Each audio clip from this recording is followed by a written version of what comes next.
Okay, so in this video what I wanted to do is I wanted to help you get started on the homework. So I'm going to go over some of the things that you need to know. I'm going to set it up for you and then you can finish it. Okay, so we look at this first of all. It says here to start the assignment we need to create a class called math operations with the following members. So members are anything like instance variables, methods, constructors, all that are members. Right, so we have to have a private instance variable called number, a property for that number, property, default constructor, an overloaded one, and a whole bunch of methods.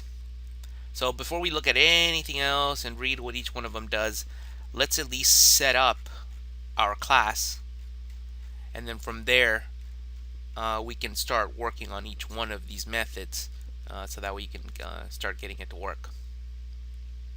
Okay, so I'm going to go to Visual Studio. Okay, so I'm here in Visual Studio. I'm going to go to File, New, Project.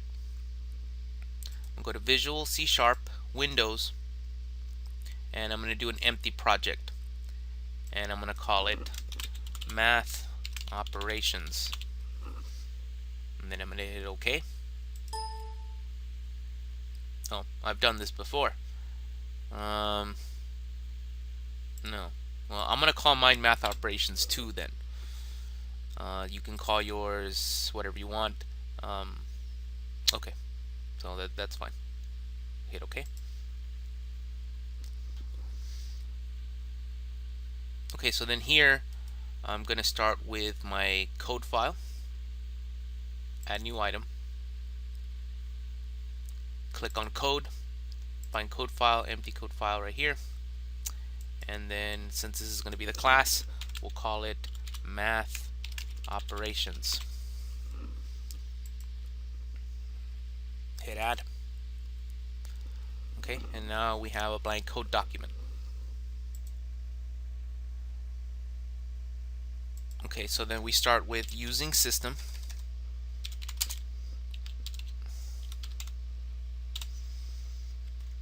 Okay, and then public class math operations, and then the first thing in our instructions, a private instance variable named number of type integer. So let's take care of that first. Okay, so that's private int and then lowercase number.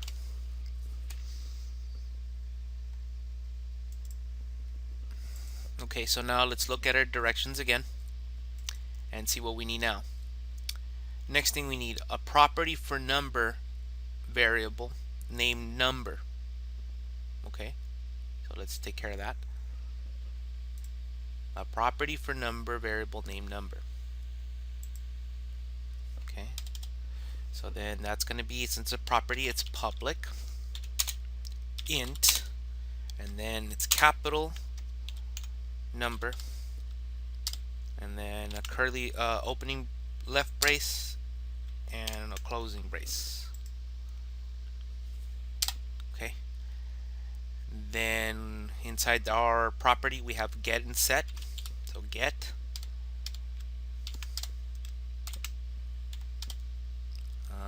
which returns the lowercase number here. Returns number. And then we set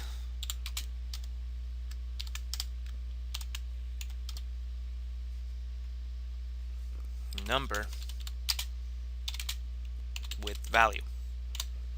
Right? We'll worry about validating the number later on, because if you've already read the instructions, you know that the number has to be between 2 and 12. Right? It can't go lower than that, it can't go higher than that. But we'll worry about that later on. Let's just set everything up first.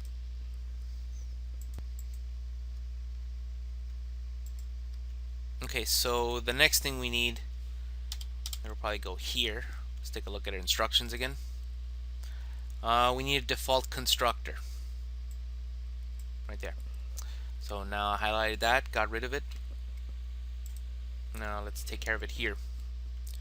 Constructor, public, and then it's the same name as the class. So math operations, and it's the default one or the parameterless one, like this. Takes no arguments. And then here we're going to initialize our instance variable, but we don't want to directly access the instance variable, so we're going to do it through the property. So I'm just going to do number equals 2, right? Because that's the first value. Let's say we don't pass a number to this constructor or anything, then we'll assign 2 to it, right? If we just create the object by itself. Okay, so let's look at the next thing. An overloaded constructor that takes an integer as an argument, right? So it can take pretty much anything. So overloaded. So let's take care of that. All right, so it's going to be the same thing as this other one, but the only difference is that it takes an argument of what? An integer. What do we call it? We can call it n. Right? And then here, instead of initializing it with some default value, now we're going to initialize it with the actual value of the parameter here. So n. Okay. Next. Okay, so now we need a method named user input. Okay. And notice I haven't read the instructions yet on what it does or what it's supposed to do. I'm just setting everything up first. The only thing I do need to know that's not mentioned here is the return type. Right? Is it going to return a string? Is it going to return something? I don't know. It just says a method named user input. So just go all the way down. And let's take a look at this UML diagram here. Right, so user input right here. The accessibility is public. That's denoted by the plus sign. This is the name of the method, and its return type is void. Right, they're all going to be void actually. So let's set up that method. Okay. So after the constructor, keep in mind this is the end of the class. End of class.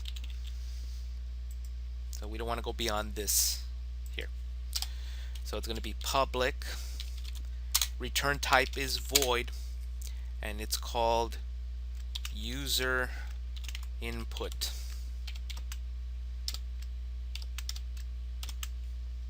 Okay, and then whatever code we need will go here. We'll fill that in later. Alright, let's look at the next one.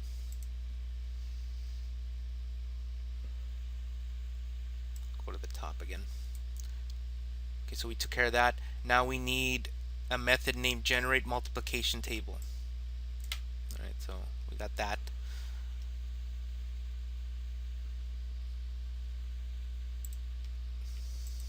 Okay, so then here, public void generate multiplication table.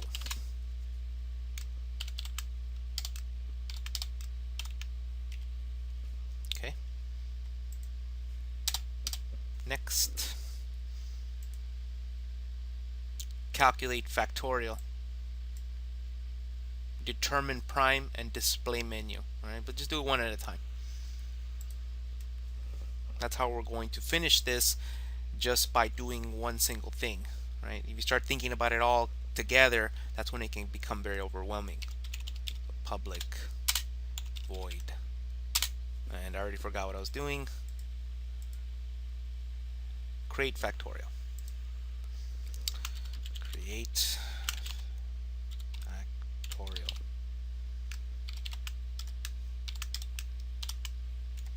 Okay. Now next, what do we need? Oh, it's calculate factorial. Sorry. I'll fix that right now. And then determine prime.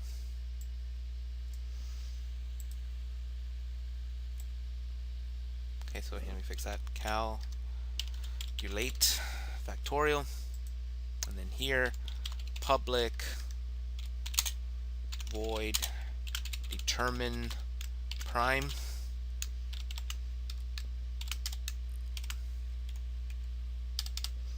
Okay, and what's the last method? Display menu. Okay.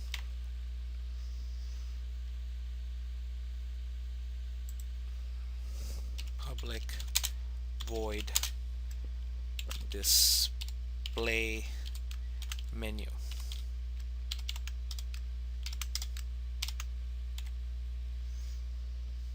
Alright, looks pretty good.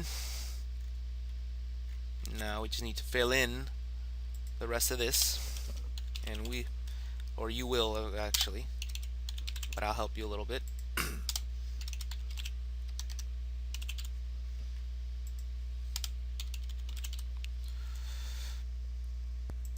Okay, so let's create a test class.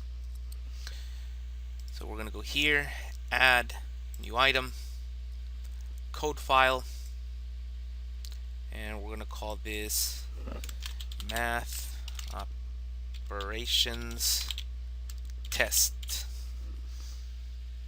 and add.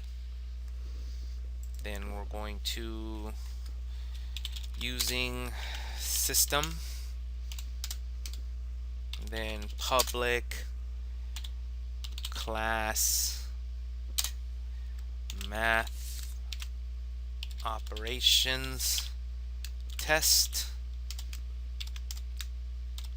and then here we need our main method, which is going to be public static void uppercase main, and then the argument is string args.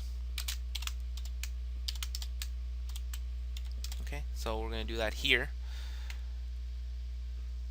Now let's read the instructions a little bit on what main is supposed to do. Let's see, there should be some instructions on main. Okay, write a test app to demonstrate the capabilities of the math operations class. Okay, in the main method, create a math operations object using the default constructor. Okay, so that's task 1. So that's what we're going to do first. Forget everything else. Just do that.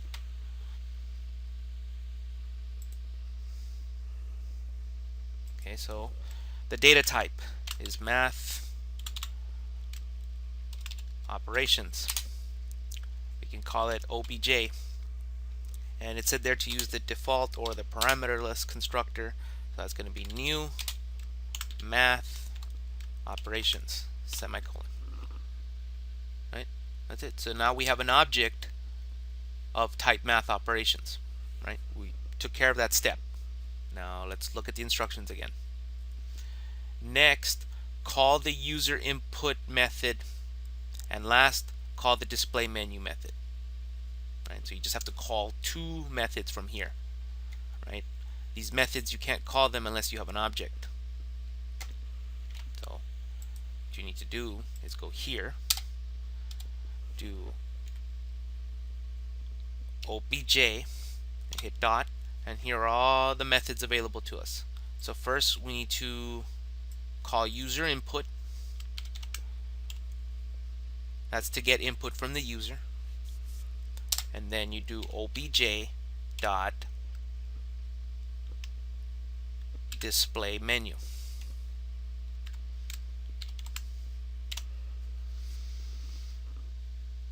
Alright, so that's it for main. Everything else you need to do is going to be in another class. Now you can save this if you want, file, save all, and you can just close it. We're done with that. Okay, so since those are the 2 methods that we're going to call from main, we should probably start there. And we should probably start with user input first. So let's look at what user input is supposed to do.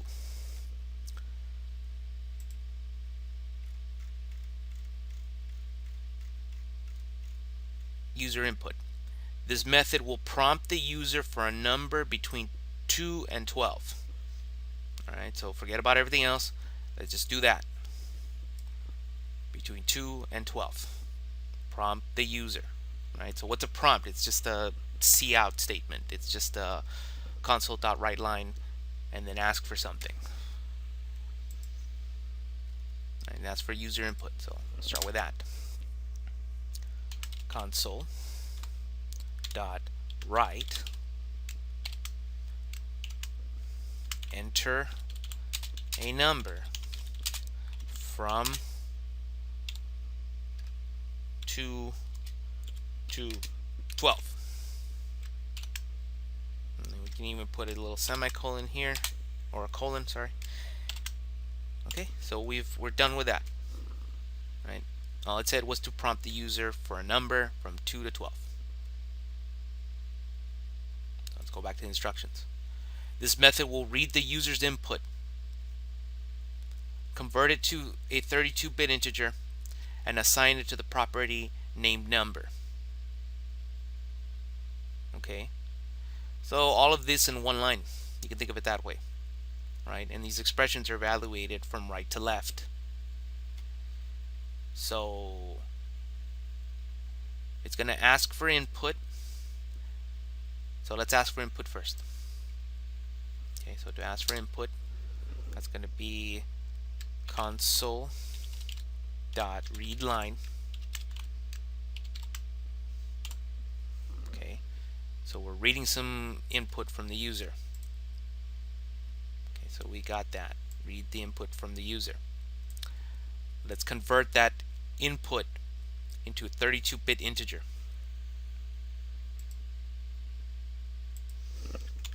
Convert to int 32. Okay, so now we'll read the input from the user. That input's going to be converted to int 32, and then what else does the instruction say? All right, so we took care of that. Assign it to the property named number. Right, so assigning, that's the same thing as the equal sign. So assign it to what?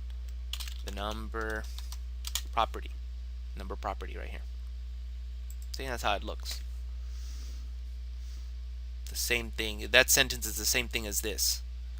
We're getting the property, we're assigning the user input, but before we assign the input, we're converting it to int32. That's it. That's all that method does. It doesn't do anything else. We are done with these instructions, so don't go any further. Don't add anything else to it. That's all it's supposed to do. Let's take a look at the property. The number property.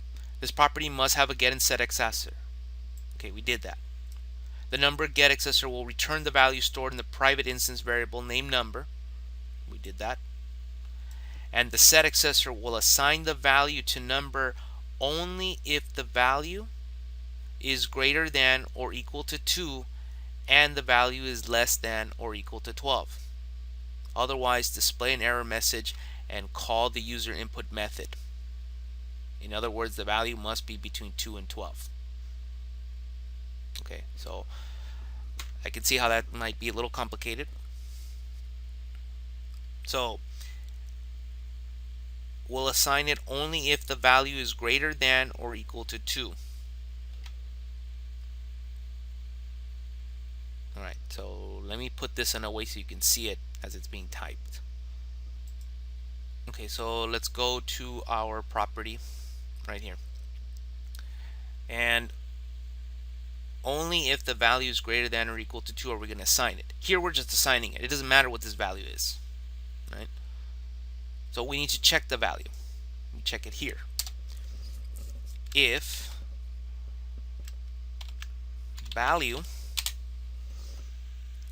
the value is greater than or equal to 2.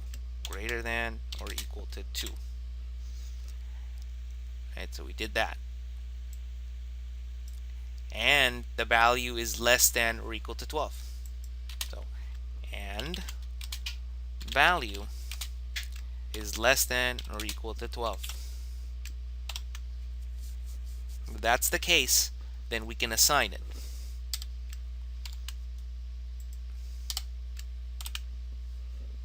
Okay, so that meets our condition here. So the set accessor will assign the number only if the value is greater than 2 and the value is less than or equal to 12. That's what we wrote here. Otherwise, fancy way of saying else,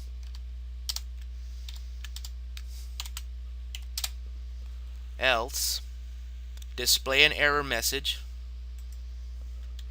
Display an error message. Let's just do that.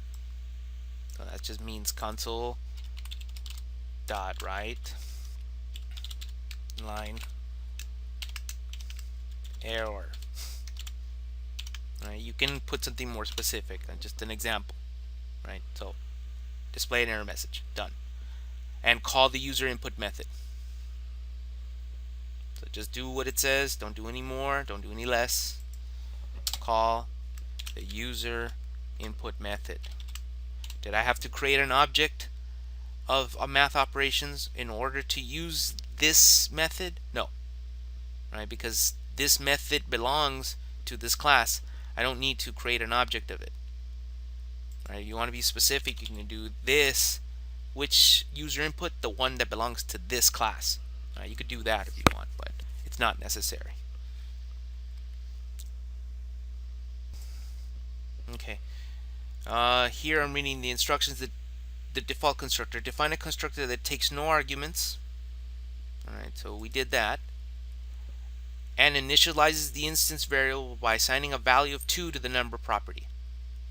Right? Assigning a value of 2 to the number property. So this is done. The overloaded constructor. Define another constructor that takes one integer as an argument. Right? So we did that. Assign the value from this argument to the number property. We did that. So we're done with this. We're slowly killing this off. Let's see. So let's look at the display menu. Right?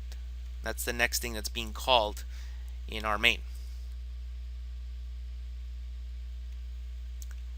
Okay, so the display menu method. Let me maximize this. Display menu method. Write a method that displays a menu with 3 options for the user. The options are as follows: multiplication table, factorial, and prime number. Okay, so a menu is just the way of saying display a whole bunch of console statements that display some sort of choice or some sort of numbers. Right, so we're just gonna display that. Right, then we'll worry about what it does in a little bit. Okay, so where's this display menu method? Right here.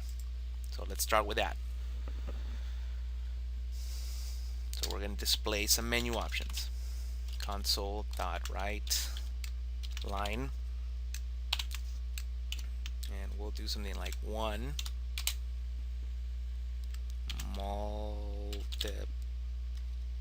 multiplication table. Okay, now we're going to display something else. Console.write line factorial.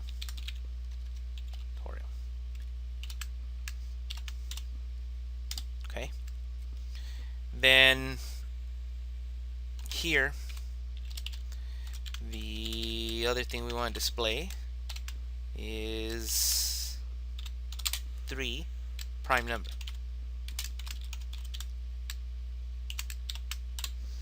Okay,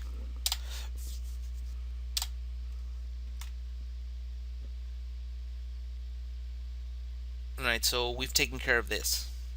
It displays these options. Can't do anything with them, but at least they're displayed. So it's one step closer to getting this working. Next, prompt the user to enter a value that corresponds to one of the menu items. Okay, so let's prompt the user to enter one of the menu items. Based on the user's choice, call the appropriate method. For instance, if the user enters 2, then create factorial method, then the factorial method will be called. To process the user's choices, you must use a switch statement. I will not accept if, else if statement for this. In addition, do not allow the user to enter a value less than 1 or greater than 3. If the user does not enter such a value, then repeat the process of prompting and obtaining the choice from the user. This can be achieved using a do-while loop. Alright. So let's just take care of one thing at a time. So prompt the user to enter a value or a choice. So we'll do something like console dot write line enter a choice, and then we'll tell them 1 through 3. And it's actually, for this, it'll be just write. It's a prompt. And then like that. But then we need to obtain the user's input. So at this point, it's probably a good idea to create a variable. And since they're entering numbers, 1 through 3, so it's a good idea to do an int, right? So we could just do something like int choice equals convert to int32, and then we're going to read the user's input. So console dot read line. Right, so now we have a choice that the user made. Right, we'll worry about making sure that the choice is valid. We'll worry about that at the end. Right, just make sure it works first. You gotta do one thing at a time. Right, so don't worry about the do-while loop and all that other nonsense right now. Okay, so for instance, if the user enters 2, then call this method. To process the user's choice, you must use a switch statement. Alright, so let's create a switch statement at this point. Okay, so then what you're going to do is you're going to use choice as the switch. Now let's maximize this.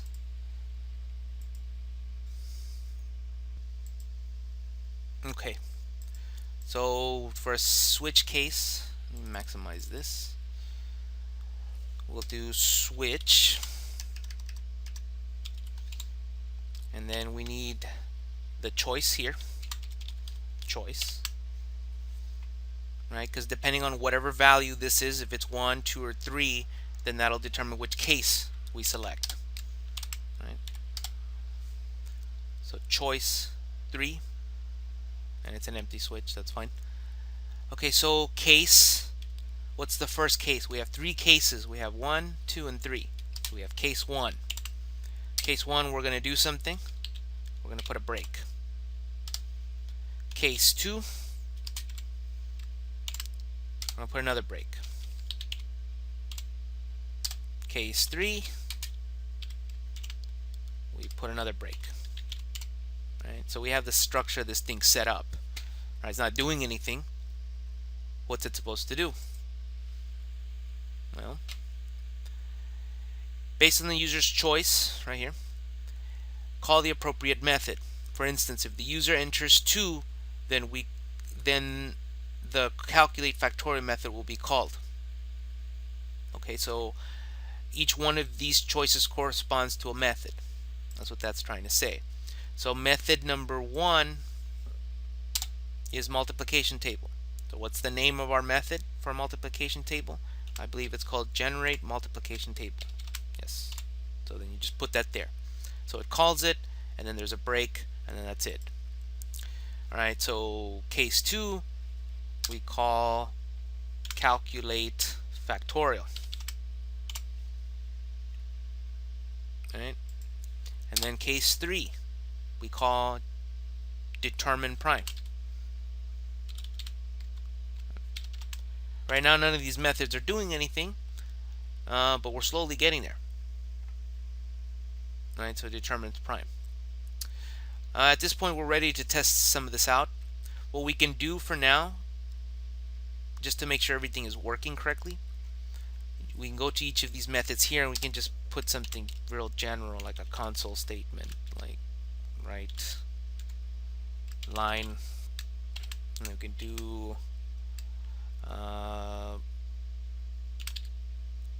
generate table, multiplication table,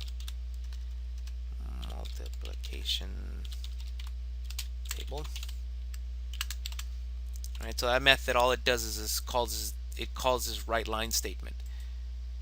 And I can just copy this. Now I'm going to go into calculate factorial, and then we'll do calculate factorial. Okay, and then here we'll just do something like determine prime. So we'll see if all this is working. Determine prime. Right, we already set up our main, so all I need to do is just run it or save it. File, save all. Right. So far it should look like this. Right, this is our menu here. We may not finish with the menu yet, so we'll finish that up. Then go start. Right, let's see. So right now at this point it called user input. So then watch this. I'm gonna put 1 as enter number for the number. I'm gonna put 1. So what's gonna happen? I got my error message, and then it asked me for another number again. I'm gonna put 13, another error. I'm gonna put this time 3, and then the menu should show up. Right, there you go. There's our menu. Multiplication table, factorial, or prime. Right, so I have to make a choice. So I'm going to do method 2, and it should say calculate factorial. Right, and it did, and it closed accidentally because that was the end of the program. Now I think I forgot to put hit Control F5. I think that was a problem. So here, put 3. I'm going to do 2, and then that's it. Calculate factorial. Right, so that's at least set up more or less. Okay, so what happens when the user puts a number that's not 1 through 3? Right, so let's find out. So let's say I put the value 4, and then instead of 1, 2, 3, I put the number 6. Right, and then the program still runs though. That's not good. 6. Right, it didn't ask me for to make a new choice or to make a valid choice. Right, and that's where the do while loop comes in. That's where it can be very helpful. All right, so let's look at the instructions. Okay, so if the user does not enter such a value, then repeat the process of prompting and obtaining the choice from the user. Okay, this can be achieved using a do while loop. So we've done all of this already. To process the user input, use a switch. We did that. No if or else. I'm using a switch, not the other one. And then here, in addition, do not allow the user to enter a value from less than 1 or greater than 0. Right. So then what we need to do here is to use a do while loop. So whatever statements we want to repeat, we have to put them inside the loop. Right. So here we want to repeat the prompt and obtaining the choice from the user. We want to repeat 2 things. Right, the answer is here. Let me undo that. Right, the answer is right here. So we need to repeat 2 statements. Right, these are the 2 statements.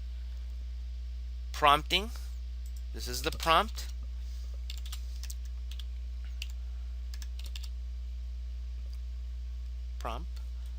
And this is getting the choice or obtaining choice.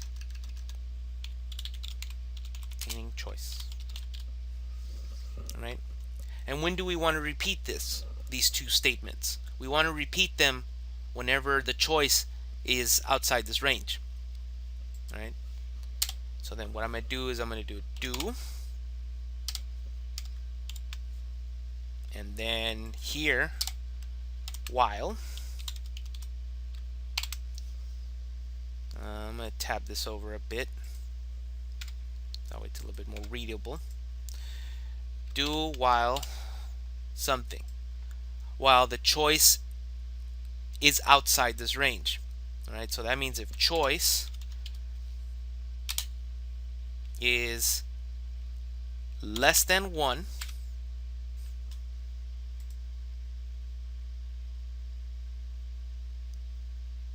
okay, so we have a problem here.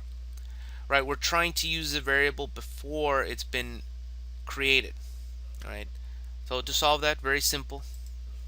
Go here, do int choice,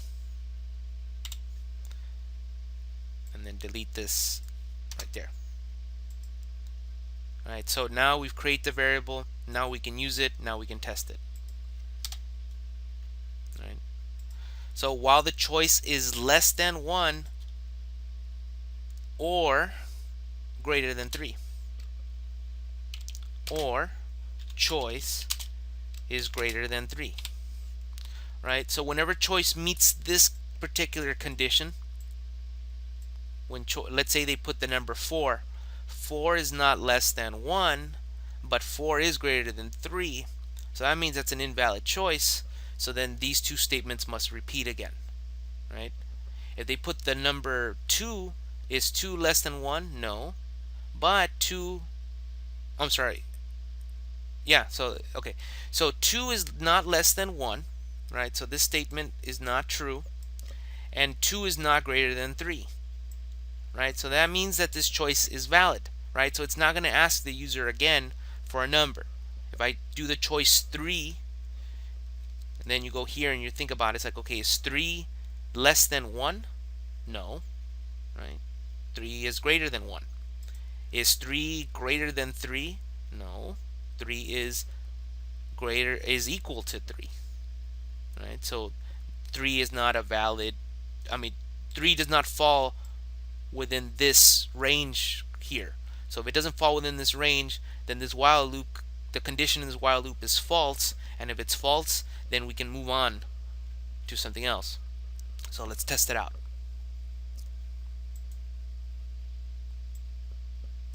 Okay. Now enter, I'm sorry, let me do Control F5. Control F5. So I'm going to do the value 3. Now I'm going to choose a value that's less than 1, like 0. Oh, and look, it repeats itself. Now I'm going to choose a value that's greater than 3, 4. Oh, look, it repeats itself. All right. Now I'm going to choose a value within this range. I'm going to choose 2.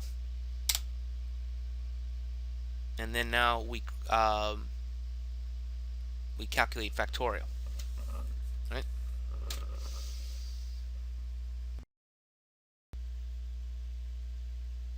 Okay. So now that we have everything set up, we can look at the more complicated math operations. We can take a look at them one at a time. Right. So here for the first method, it's called calculate factorial. Right. So let's take a look at what that is. Using a for loop, right? So it's a clue right there. Calculate and display the factorial number.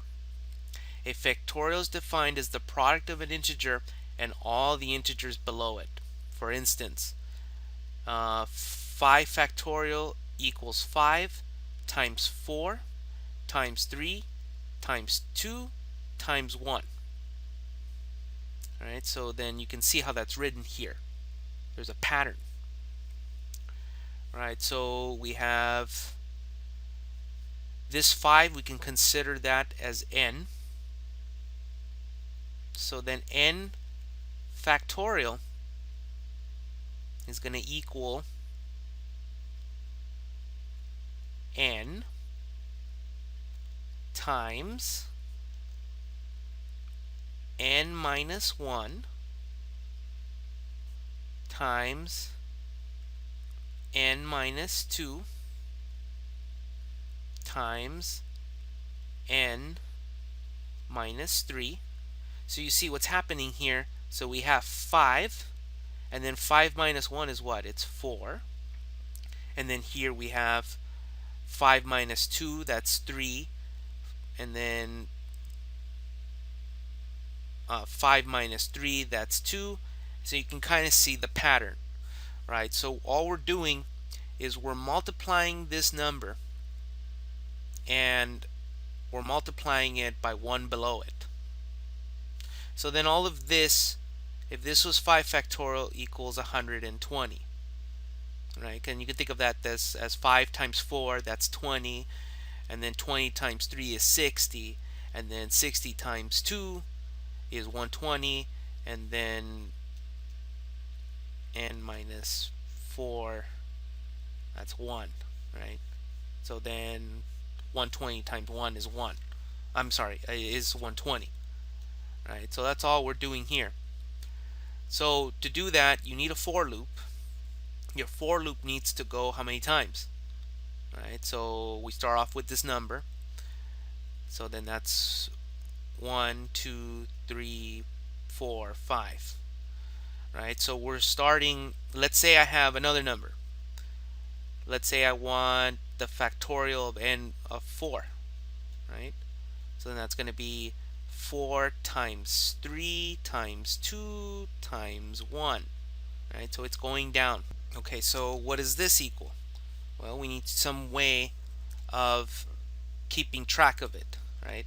So we need to multiply, right? So we can do something like, we need some sort of variable. We can call it something like factorial or fact. And then we need to multiply 4 times 3. That's 12, right? But then this 12 here needs to be multiplied by the next value, right? So then that's 12 times 2, that's 24. And then this 24 needs to be multiplied by whatever's here. So then the answer is 24. Right? So that means we need some way of holding this value as it's being looped through the value, being looped and multiplied. Right? So then that would be something like 4, and then the counter. So that would be something like int x. And are we starting from 1? What number here is changing? Right? Usually it's this number here, the thing that we're multiplying. It's going down. Right? Keeps going lower and lower and lower until it reaches 1. Right? So this probably should start at whatever n is. Right? So in this case, we're starting at 4. Right? So let's just assume that's 4. The condition is while x is greater than or equal to 1. Right? So as long as this condition is true, we're going to keep lowering this. We don't want it to go to 0. We don't want to multiply by 0. And instead of going x plus plus, we're not going x plus plus. We are going x minus minus, right? We keep lowering minus. So that looks really ugly. Let me rewrite that. I'll be right back. Okay, so here we have a for loop, right? And here we have a variable called fact. And we have a counter control loop variable called x, right? So we have a few things here.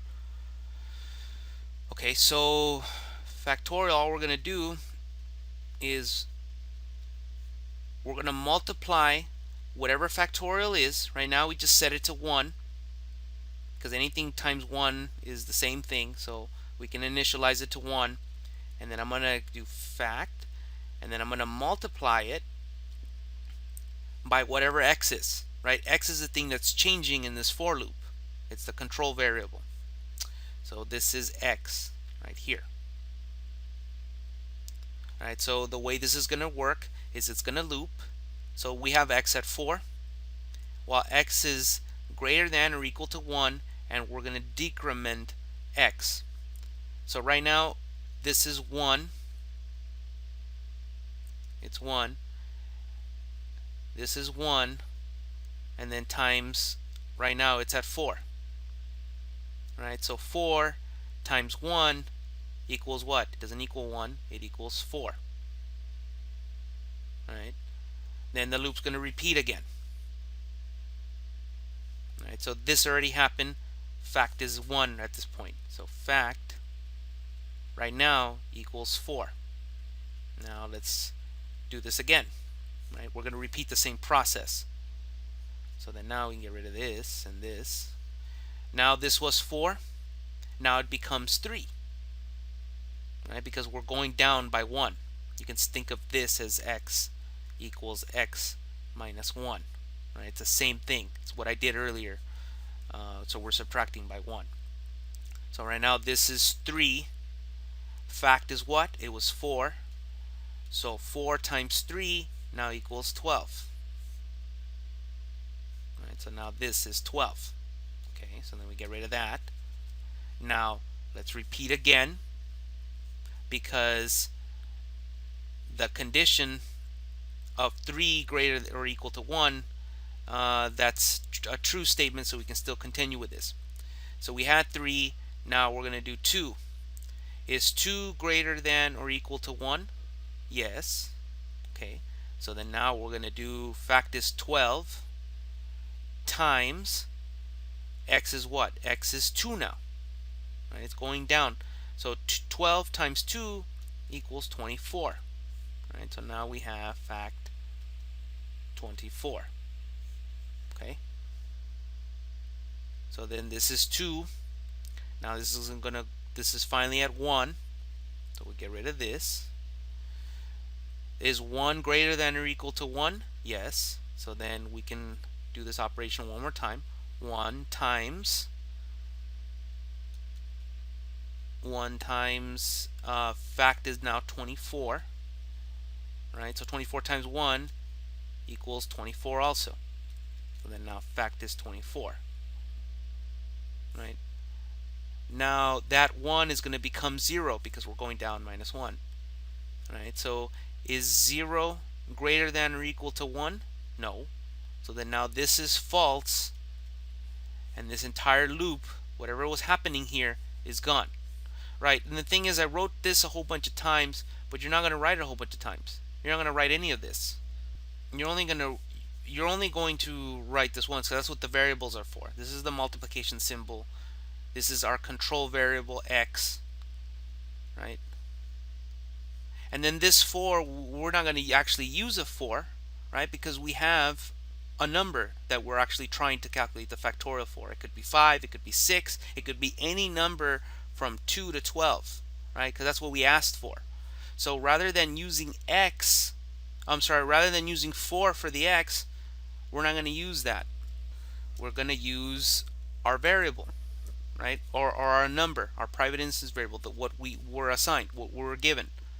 So we're given n for number. That's what we're going to set the counter to. So it could be 4, 3, 2, 1, 6, 7, whatever it is, it doesn't matter.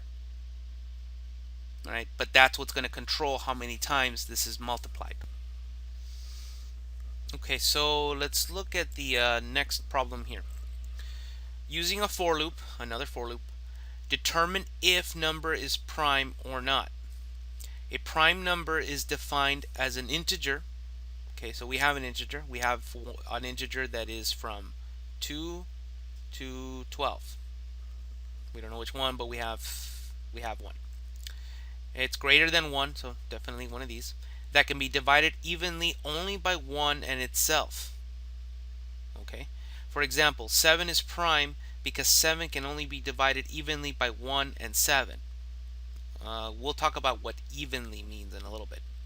The number 6 is not prime because it can be divided evenly by 1, 6, 2, and 3. Hint, use the bool data type and the modulus operator. Alright, so let's go over this modulus thing here, first of all. Alright, so we're going to need a loop, and we're going to need to divide this number quite a few times, right? So I'm going to do, let's see, what would be the best way to do this? Okay, so we're going to divide.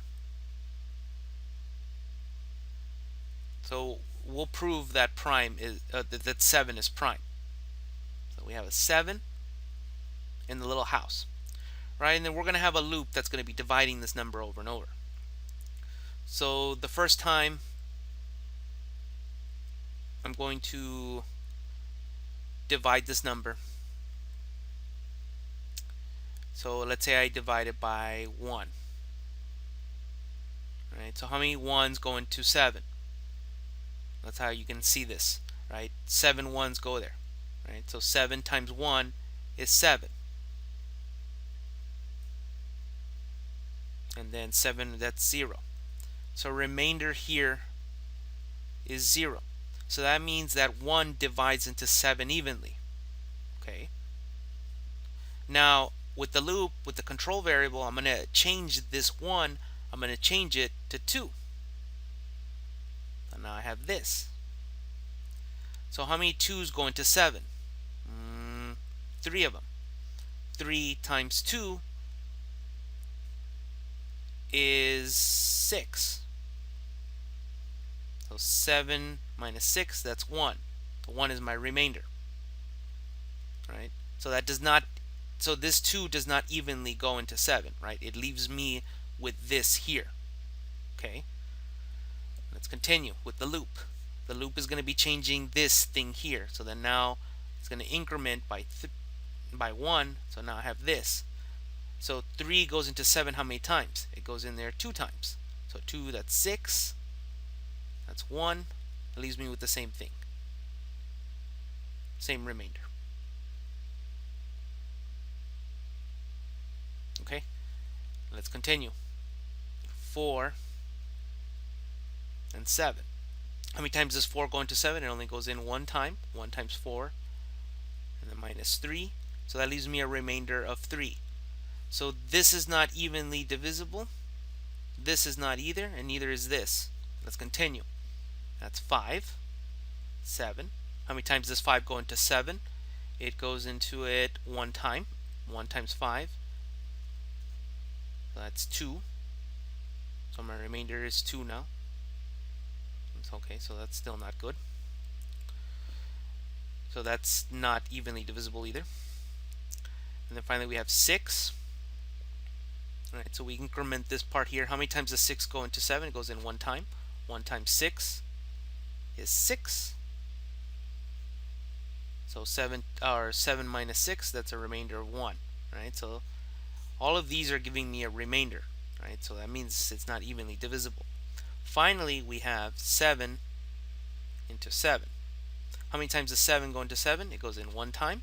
1 times 7 is 7. And then minus, that's 0. So that's a remainder of 0. Right? So we say that a number is defined as a number greater than 1 that can be divided evenly only by 1 in itself. So here it divided evenly, and then here it divided evenly. No other number was able to go in there. Everything else left a remainder. So now we know that 7 is prime.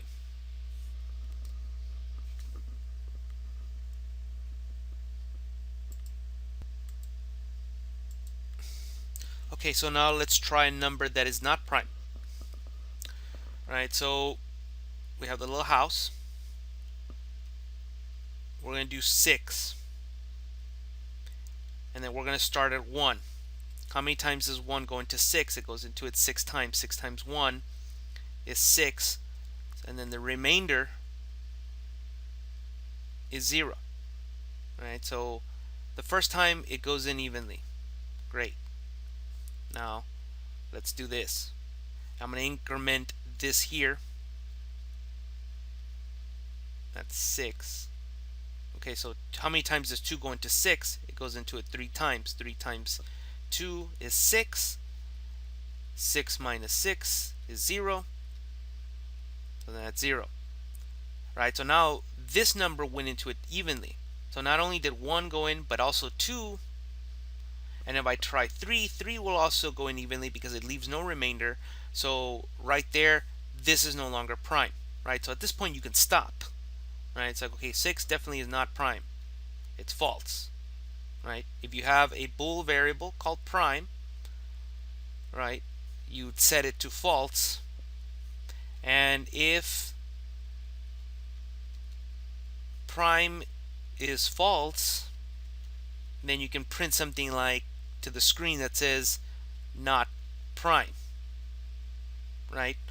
And the way you figured that out was that this gave you a remainder of 0, right? So to write that in code, to write this remainder operator, here I had to draw a little house, and that's how we do it normally in our head, right? But in the computer, we got to do things differently. So you would do an if statement. If the number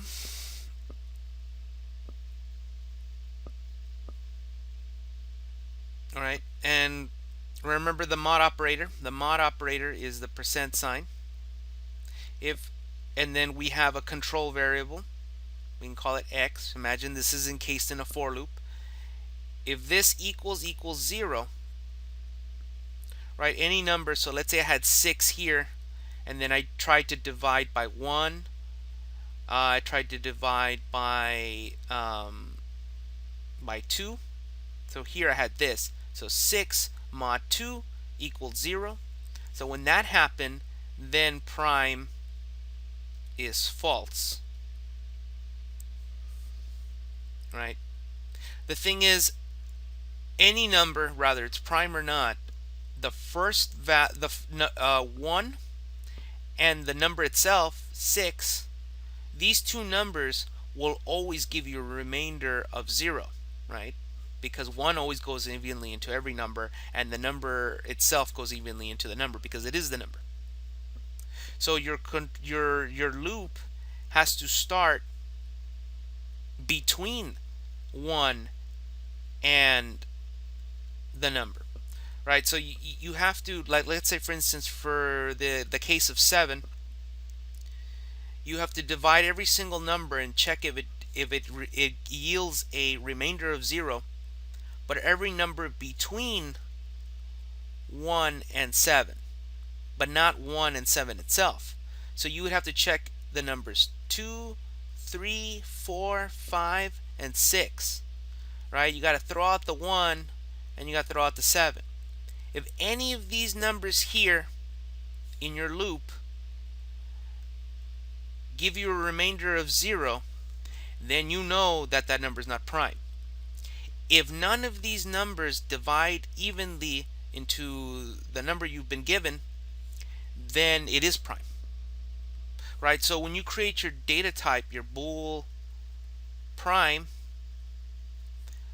we can assume that the number is true to begin with. Then you run this condition here to check it. You run that, and if it changes to false, then you print to the screen that it's not prime.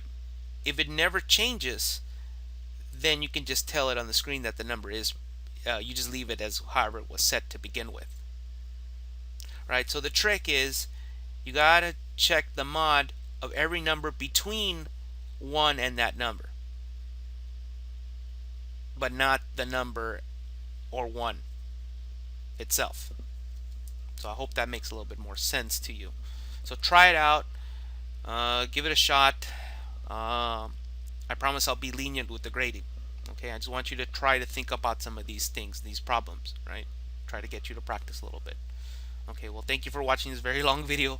If you need any help or you have any questions, please feel free to email me anytime. Thanks.